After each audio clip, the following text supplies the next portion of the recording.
Ang mabuting balita ng Panginoon, ayon sa unang sulat sa mga taga-Tesalonika,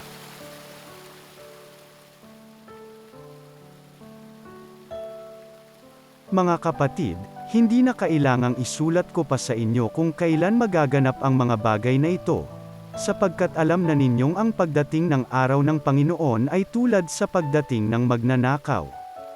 Kapag sinasabi ng mga tao, tiwasay at panatag ang lahat, biglang darating ang kapahamakan.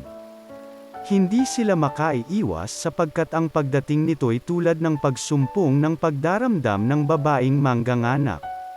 Ngunit hindi kayo nabubuhay sa kadiliman, mga kapatid, kaya't hindi kayo mabibigla sa araw na yaon na darating na parang magnanakaw.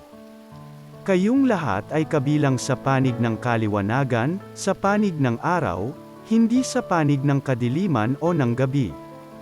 Kaya nga, kailangang tayo'y manatiling gising, laging handa, at malinaw ang isip, di tulad ng iba. Ang mabuting balita ng Panginoon.